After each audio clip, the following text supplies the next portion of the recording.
ప్రత్యుత్పత్తి అవయవాల పెరుగుదల. సో ఈ కౌమార దశలో ప్రధానంగా మన శరీరంలో చాలా రకాల మార్పులు సంభవిస్తామని అనుకున్నాము. అందులో ప్రత్యుత్పత్తి అవయవాల పెరుగుదల అనేటువంటిది ఒకటి.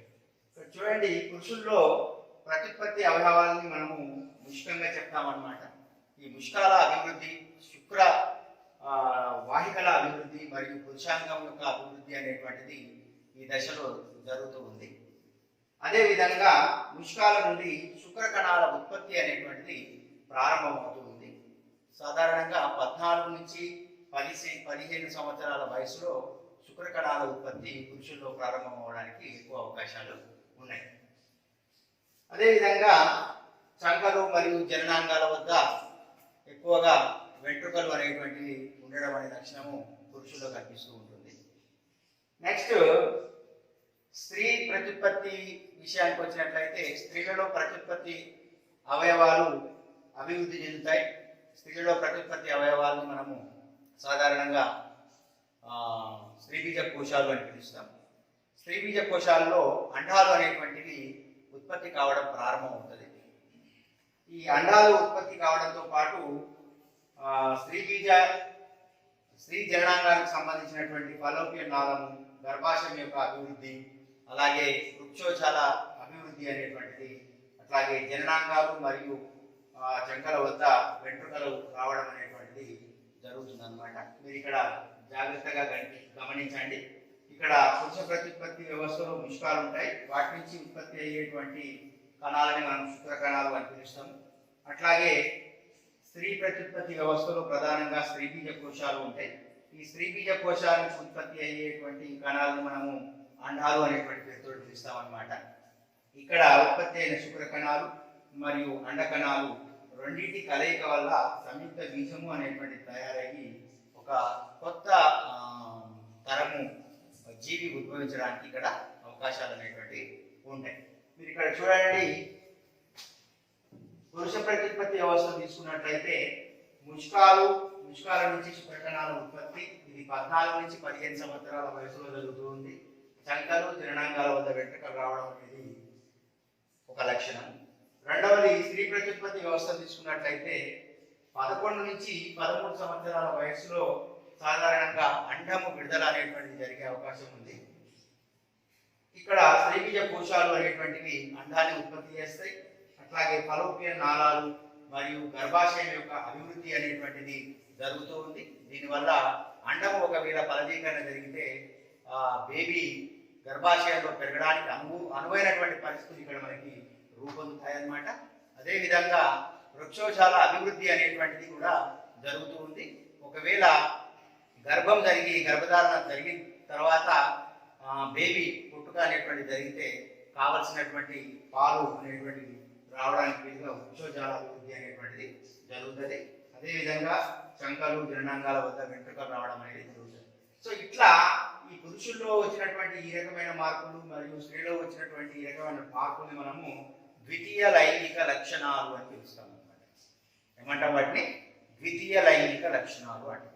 సో మరి ప్రాథమిక లైంగిక లక్షణాలు ఏంటి, ద్వితీయ లైంగిక లక్షణాలు ఏంటి, ఈ రెండింటికి మధ్య తేడా అని మనం గమనించినట్లయితే, ప్రాథమిక లైంగిక లక్షణాలు అంటే ఒక బేబీ జన్మించిన తర్వాత అది ఆడ మగ అని తెలుసుకోవడానికి ఉపయోగపడేటువంటి లక్షణాలు ఏవైతే ఉన్నాయో వాటిని మనము ప్రాథమిక లైంగిక లక్షణాలు అనేటువంటి పేరుతో చూస్తాం.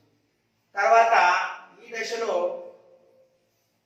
వీటిని మనము ద్వితీయ లైంగిక లక్షణాలు అనేటువంటి పేరుతో పిలుస్తాం అన్నమాట. అంటే ఈ లక్షణాల ఆధారంగానే మనము ఆడ మగ అని గుర్తించడం అనేది సాధ్యము అవుతుంది. నెక్స్ట్ వచ్చేసి ఋతుచక్రం. చూడండి, ఏమిటి ఋతుచక్రం అని మీకు ఇంతకుముందు పాఠ్యాంశంలో ఇంతకుముందే చెప్పుకున్నాం. మనము ఈ స్త్రీబీజ కోశాలు అనేటువంటివి అండాలని ఉత్పత్తి చేస్తాయని అనుకున్నాం. స్త్రీబీజ కోశాలు మొదటిసారిగా అండాన్ని ఉత్పత్తి చేయడం ఏదైతే ఉందో దాన్ని మనము మొనార్కే లేకపోతే రజస్వల అని పిలుస్తాము. ఇది 11 నుంచి 13 సంవత్సరాల వయసులో జరిగేటువంటి అవకాశం ఉంటుందన్నమాట. అట్లా విడుదలైనటువంటి అండము ఫలోపియన్ నాళంలో, ఫలోపియన్ నాళం అంటే ఇది. సో ఫలోపియన్ నాళంలోకి చేరి ఇక్కడ ఫలదీకరణకు సిద్ధంగా ఉంటుంది. ఒకవేళ శుక్రకణాలు అనేటువంటివి ఈ అండంతో ఫలదీకరణ చెందితే ఈ సంయుక్త బీజం అనేటువంటిది గర్భాశయంలో పిండంగా ఎదిగి ఒక కొత్త బేబీ జన్మించడానికి అవకాశము ఉంటుందన్నమాట. ఒకవేళ అలా జరగని పక్షంలో ఈ అండము కొంతకాలానికి ఈ గర్భాశయ గోడల్ని చీల్చుకొని బయటికి రావడం అనేటువంటి జరుగుతుంది. అప్పుడు కొంత రక్తస్రావం అనేటువంటిది జరుగుతుంది. దీన్నే మనము ఋతుచక్రము లేకపోతే రజస్వల అవ్వటం అనేటువంటి దాని పేరుతోటి పిలుస్తూ ఉంటారనమాట. సో ఇక్కడ ఈ రజస్వల అవ్వటము లేకపోతే ఋతుచక్రం అనేటువంటిది ఇక ప్రారంభం అయిన దగ్గర నుంచి మొదలు పెడితే ప్రతి నెల రోజులకు ఒకసారి అండము విడుదలవ్వడం అనేది జరుగుతుంది. తరచుగా మనం చూస్తూ ఉంటాము. ప్రారంభంలో ఇర్రెగ్యులర్గా అండం విడుదలవ్వడము, తర్వాత ఒక సంవత్సరం వరకు అది రెగ్యులర్గా మారి ప్రతి నెల ఒకసారి ఎడమ వైపు ఉండేటువంటి త్రిబీజ కోశం నుండి అండం విడుదలవుతే మరొకసారి కుడివైపున ఉండేటువంటి త్రిబీజ కోశం నుండి అండం విడుదలవ్వడం అనేది జరుగుతూ ఉంటుంది. అట్లా జరిగినప్పుడు అది ఫలదీకరణ జరిగితేనేమో బేబీగా మారుతూ ఉంది. ఈ బహిష్టు క్రమం అనేటువంటిది లేదా రుచిక్రమం అనేది ఆగిపోతుంది. ఒకవేళ ఫలదీకరణ జరగకుంటే మాత్రం ఋతుచక్రం అనేటువంటి కంటిన్యూస్గా నెల రోజులకు ఒకసారి క్రమం తప్పకుండా జరుగుతూ ఉంటుంది. ఒకవేళ అలా క్రమం తప్పకుండా ఏమైనా ఇబ్బందికరంగా రెగ్యులర్గా పీరియడ్స్ అనేటువంటి వస్తే కనుక డాక్టర్ గారిని సంప్రదించి సరి అయినటువంటి చికిత్స తీసుకోవడం ద్వారా మనం ప్రాబ్లమ్స్ ఏవైతే ఉన్నాయో వాటిని మనం సాల్వ్ చేసుకోవచ్చు. సో ఇకపోతే బహిష్టు విషయంలో సమాజంలో కొన్ని అపోహలు ఉన్నాయన్నమాట. ఈ బహిష్టు అయినటువంటి పిల్లల్ని పాఠశాలకు అనుమతించకపోవటం, ఇంట్లో వంట చేయడానికి అనుమతించకపోవటం, ఇంట్లో ముట్టుకోకుండా ఒక పక్కన కూర్చోబెట్టడం, ఇలాంటివన్నీ కూడా సామాజిక దురాచారాలుగా చెప్పవచ్చు. ఇదేంటంటే కనుక బహిష్టు అవ్వటం అనేటువంటిది మన శరీరంలో ఒక చర్య అన్నమాట. దాన్ని మనం తప్పుగా చూడడానికి కానీ లేదా దాన్ని అపోహగా భావించి వాళ్ళని పక్కన ఉంచడం ఇలాంటివి అనేటువంటి చేయకూడదు. చదువులకు వాళ్ళని దూరం చేయకుండా ఇది ఒక ప్రత్యుత్పత్తి ప్రక్రియలో ఇది ఒక భాగంగా చూడాలి తప్పించి దాన్ని వేరే రకంగా అర్థం చేసుకోవడానికి వీలు లేదన్నమాట. ఓకేనా? ఓకే, చూడండి ఇక్కడ కౌమార దశ పైన అంటే కౌమార దశలో ఇన్ని రకాలైనటువంటి మార్పులు, ఎత్తులో పెరుగుదల, గొంతులో మార్పు, శరీరంలో వివిధ లక్షణాల అభివృద్ధి, వీటన్నిటికీ ప్రధాన కారణము హార్మోన్లు అని చెప్తారు. అసలు ఏమిటి హార్మోన్లు, ఇవి ఎక్కడ ఉంటాయి, వీటి ఉత్పత్తి ఏ విధంగా జరుగుతుంది అనేటువంటి విషయానికి వచ్చినప్పుడు మీరు ఇక్కడ జాగ్రత్తగా గమనిస్తే మన శరీరంలో ప్రధానంగా రెండు రకాలైనటువంటి గ్రంథులు ఉంటాయి. ఒక రకమైనటువంటి గ్రంథులని వినాళ గ్రంథులు లేదా అంతఃస్రావక గ్రంథులు అని పిలుస్తాము. ఈ గ్రంథులకు నాళాలు ఉండవన్నమాట. వినాళ అంటే నాళం లేనటువంటి గ్రంథులు. ఈ గ్రంథులు ఏం చేస్తాయంటే తమ యొక్క స్రావాలని నేరుగా రక్తంలోకి వదిలిపెట్టాయి. ఆ వదిలిపెట్టబడినటువంటి స్రావాలు శరీరంలో ఎక్కడ అవసరమో అక్కడే పనిచేస్తాయి. ఇటువంటి గ్రంథులని మనము అంతఃస్రావిక గ్రంథులు అనేటువంటి పేరుతో పిలుస్తూ ఉంటాం అన్నమాట. అట్లాగే శరీరంలో రెండవ రకమైనటువంటి గ్రంథులని నాళ సహిత గ్రంథులు అని పిలుస్తామన్నమాట. వీటికి నాళాలు ఉంటాయి. ఫర్ ఎగ్జాంపుల్ మన నోట్లో ఉండేటువంటి లాలాజల గ్రంథులు నాళ సహిత గ్రంథులకు ఉదాహరణ. ఎందుకంటే అవి వదిలిపెట్టినటువంటి స్రావాలు నాళాల ద్వారా మన నోట్లోకి ప్రవేశిస్తాయి.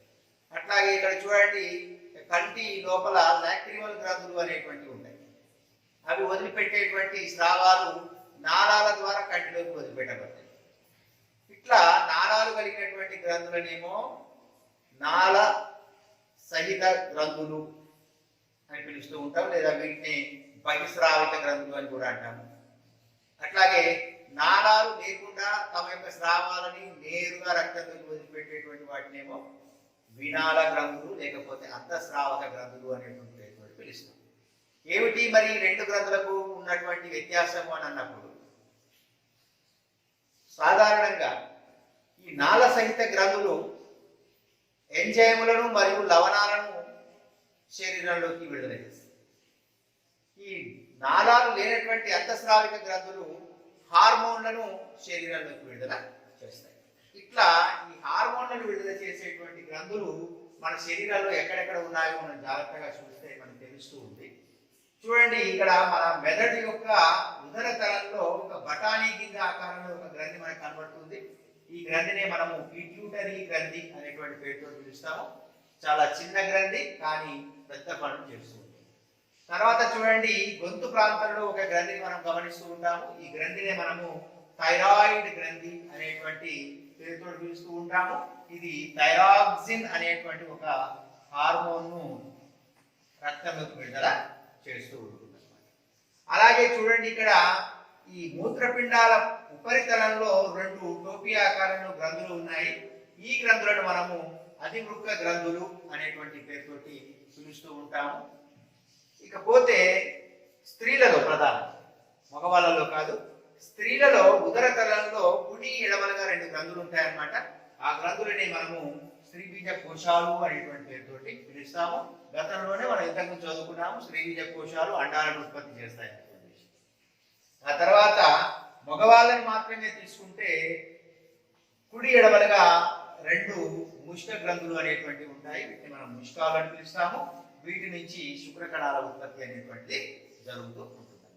మీరు చూడండి, ఇక్కడ ఏ గ్రంథి ఏ రకమైనటువంటి హార్మోన్ ఉత్పత్తి చేస్తుంది, దాని యొక్క ప్రభావము మన శరీరం మీద ఏ విధంగా ఉంటుంది అనేది మనం జాగ్రత్తగా గమనిస్తే కనుక, ఈ పిట్యూటరీ గ్రంథి ప్రధానంగా పెరుగుదల హార్మోన్ ఉత్పత్తి చేస్తుంది.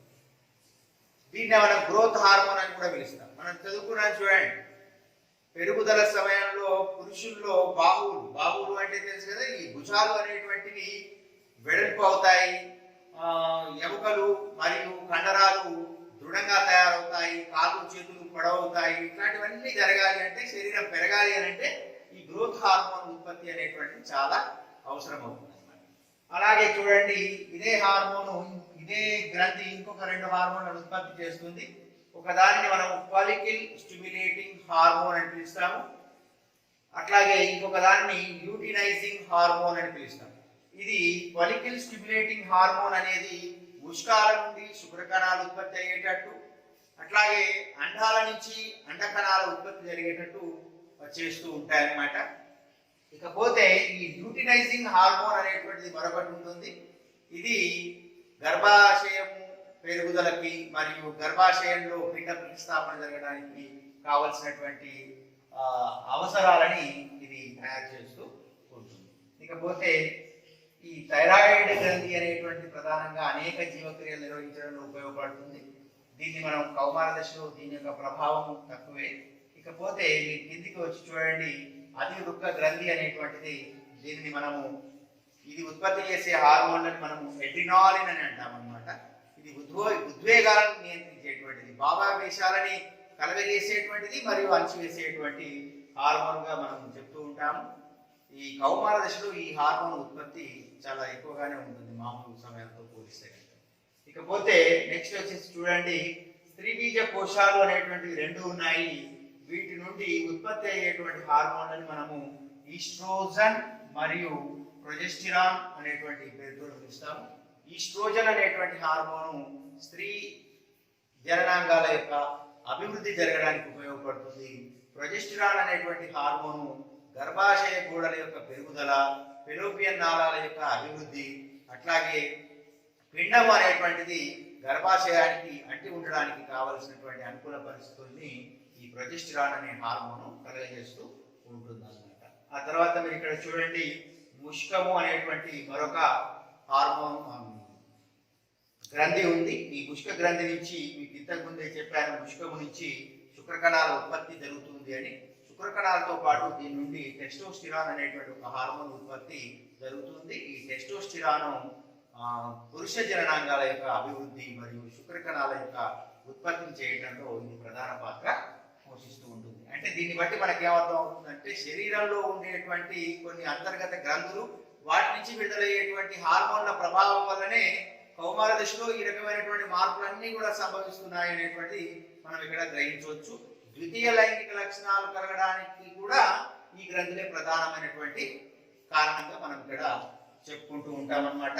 మీరు పాఠ్య పుస్తకంలో ఒక పట్టిక ద్వారా ఈ యొక్క గ్రంథులు, అవి విడుదల చేసేటువంటి హార్మోన్లు మరియు వాటి యొక్క ప్రభావం మన శరీరం మీద ఏ విధంగా ఉంటుంది అనేటువంటి విషయాన్ని చాలా చక్కగా వివరించడం జరిగింది. దాన్ని ఒకసారి మీరు జాగ్రత్తగా పరిశీలన చేయండి.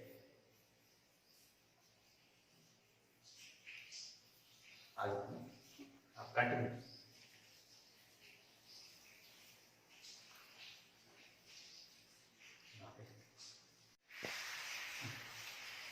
విద్యార్థులు, మనం ఇప్పటి వరకు కౌమార దశ అంటే ఏమిటి, కౌమార దశలో వచ్చేటువంటి శారీరక పరమైనటువంటి ప్రవర్తనాపరమైనటువంటి మార్పులు ఏమిటి వింటున్నారా? అట్లాగే శరీరంలో సంభవించేటువంటి వివిధ రకాల మార్పులు, వాటికి కారణమైనటువంటి హార్మోన్లు, వీటన్నిటి గురించి సమగ్రంగా తెలుసుకోవడం జరిగింది. ఈ కౌమార దశలో మనకి ఇక్కడ చెప్పబడినటువంటి కొన్ని అంశాలు జాగ్రత్తగా చూడండి. ఒకటి బాల్య వివాహాలు, సంతులిత ఆహారం మరియు వ్యాయామం అనే అంశాల మీద కూడా కొంత అవగాహన అనేది మనకు అవసరం. సో ఈ మధ్యకాలంలో మనం చూస్తూ ఉన్నాము, మన దేశంలో ఇప్పటి వరకు కూడా, ఈనాటి వరకు కూడా బాల్య వివాహాలు అనేటువంటివి తరచుగా అక్కడక్కడ జరగడం అనేది మనం గమనిస్తూ ఉన్నాము. ఈ వివాహము అనేటువంటిది ఒక సామాజిక ప్రక్రియ, అలాగే సాంస్కృతిక ప్రక్రియ. ఈ ప్రక్రియను తగిన వయసు వచ్చిన తర్వాత మాత్రమే చేపట్టాలి. అది మన భారత ప్రభుత్వం నిర్ణయించినటువంటి సరి అయిన వివాహ వయస్సు ఆడపిల్లలైతే కనుక 18 సంవత్సరాల వయసు దాటి ఉండాలి. అట్లాగే మగపిల్లలైతే కనుక 21 సంవత్సరాల వయసు దాటి ఉండాలి అనేది నిబంధన. అయితే ఈ మధ్య కాలంలో కొంతమంది సరి అయినటువంటి అవగాహన లోపం కారణంగా బాలబాలికలకు, చిన్నపిల్లలకి వివాహాలు చేయడం అనేది చేస్తున్నారు. ఇది ఒక సామాజికమైనటువంటి దురాచారం. మనం ఎవరం కూడా దీన్ని అంగీకరించవద్దు. అటువంటి సందర్భం వస్తే తప్పనిసరిగా మన మహిళా సామాజిక కార్యకర్తలు కానివ్వండి, లేకపోతే పోలీసులు కానివ్వండి, వీళ్ళల్లో ఎవరికైనా, లేదా మీ తరగతిలో ఉన్నటువంటి ఉపాధ్యాయులకు కానివ్వండి, సమాజంలో పెద్ద మనుషులు ఉంటారు, వాళ్ళకు కానివ్వండి చెప్పి ఆ వివాహాన్ని మనము జరగకుండా నిరోధించేటువంటి చర్యలు చేపట్టాల్సిన అవసరం ఎంతైనా ఉంటుంది. మరి ఎందుకు చిన్న వయసులో మ్యారేజ్ చేసుకుంటే ఏమిటి ప్రమాదం, ఏమి ఇబ్బందులు అని అంటే కనుక, చిన్నపిల్లల్లో అవయవాల అభివృద్ధి అనేటువంటిది కొంతవరకు జరిగినప్పటికీ పూర్తి పరిపక్వత అనేటువంటిది ఉండదు. అట్లాగే సమాజం పట్ల, కుటుంబం పట్ల, వ్యవస్థల పట్ల సరైనటువంటి అవగాహన అనేటువంటిది ఉండకపోవడం వల్ల తీవ్రమైనటువంటి ఇబ్బందులకు గురి అవుతారు. ఆరోగ్యపరంగా త్వరగా గర్భం ధరించటం, శరీరం అందుకు సహకరించకపోవటం వల్ల కొన్ని ఆరోగ్యపరమైనటువంటి ఇబ్బందులు తలెత్తడం అనేటువంటి జరుగుతూ ఉంటుంది. అట్లాగే చిన్నపిల్లలు కాబట్టి వాళ్ళకి పుట్టినటువంటి పిల్లల్ని ఏ విధంగా పెంచాలి, కుటుంబాన్ని ఏ విధంగా ముందుకు తీసుకువెళ్ళాలనేటువంటి సరైన ఆలోచన అనేటువంటి వాళ్ళకు ఉండదు. కాబట్టి వాళ్ళ జీవితంలో చాలా నష్టపోయేటువంటి అవకాశం ఉంటుంది. కాబట్టి అటువంటి విపత్తుల నుండి పిల్లల్ని రక్షించేటువంటి బాధ్యత మనందరిది. కాబట్టి ఈ విషయంలో తగు జాగ్రత్తగా మీరు అవగాహన పొందాల్సిన అవసరం ఉంటుంది. అలాగే రెండవ అంశము ఈ సంతులిత ఆహారం. మీరు చదువుకున్నారు 6వ తరగతి 7వ తరగతిలోనే ఈ సంతులిత ఆహారం గురించి సరైన అవగాహన ఉంది, మీకు ఉందా లేదా? Very good. అయితే ఇక్కడ ఈ సంతులిత ఆహారము అని అంటే బ్యాలెన్స్డ్ డైట్ అని పిలుస్తాము. ఇట్లా ఆహారంలో అన్ని రకాలైనటువంటి పదార్థాలు చేరి ఉండేటట్లుగా చూసుకోవాలి. దాంట్లో కార్బోహైడ్రేట్ ఉంటాయి, ప్రోటీన్లు ఉంటాయి, అట్లాగే కొవ్వు పదార్థాలు ఉంటాయి, విటమిన్లు ఉంటాయి, వింటున్నారా? అట్లాగే ఖనిజ లవణాలు అన్నీ ఉండేటట్టుగా మనము చూసుకుంటే మన శరీర పెరుగుదల అనేటువంటిది సక్రమంగా జరుగుతూ ఉంటుంది. ఈ కౌమార దశలో ఉండేటువంటి పిల్లలకి, ముఖ్యంగా ఆడపిల్లల విషయానికి వస్తే, వాళ్ళకి ఐరన్ యొక్క ప్రాధాన్యత ఎక్కువగా ఉంటుంది అనమాట. ఇనుము చాలా ఎక్కువ కావాల్సి ఉంటుంది. ఎందుకంటే రక్త వృద్ధి జరగడానికి ఐరన్ బాగా తోడ్పడుతుంది. కాబట్టి ఏ సమయంలో ఏ రకమైనటువంటి ఆహారం తీసుకోవాలి అనేటువంటి విషయాల పట్ల సరైన అవగాహన కలిగి ఉండడము ఎంతో మేలు చేస్తుంది. ఈ సంతులిత ఆహారంలో ముఖ్యంగా బెల్లము, ఆకుకూరలు ఉండేటట్టు చూసుకోవటము లాంటి చేస్తే కనుక మంచి ఆరోగ్యంగా పెరగడం అనేది జరుగుతుంది. ఈ ఆరోగ్యమే మహాభాగ్యము అని అంటారు కాబట్టి మనం సరి అయిన రీతిలో ఆహారాన్ని స్వీకరిస్తే సరి అయిన రీతిలో మన శరీర పెరుగుదల అనేటువంటి జరుగుతుంది. వ్యాధులు అనేటువంటివి మన దగ్గరికి రాకుండా ఉంటాయి. మనం ఆరోగ్యంగా ఉండడానికి అవకాశం ఉంటుంది. కాబట్టి ఈ సరి అయిన ఆహారం తీసుకోవడానికి ఎక్కువగా ప్రయత్నము చేయాల్సి ఉంటుంది. ఇకపోతే రెండవ అంశం ఏంటంటే ఆహారమే కదా అని చెప్పేసి కొంతమంది అనవసరమైనటువంటి జంక్ ఫుడ్స్ బాగా తీసుకుంటూ ఉంటారు అన్నమాట. అట్లాంటి జంక్ ఫుడ్స్ ఆహారంలో ఎక్కువగా తీసుకోవటం వల్ల శరీరం ఉబకాయంగా ఏర్పడటము, గుండె సంబంధమైనటువంటి లేకపోతే రక్తనాళ సంబంధమైనటువంటి వ్యాధులకు గురి కావడం అనేటువంటి జరుగుతుంది. కాబట్టి జంక్ ఫుడ్స్ని సాధ్యమైనంత వరకు మనము అవాయిడ్ చేసి సంపూర్ణమైనటువంటి సంతులిత ఆహారాన్ని తీసుకోవడానికి మనం ఎక్కువగా మొగ్గు చూపాలి. ఇకపోతే నెక్స్ట్ వచ్చేసి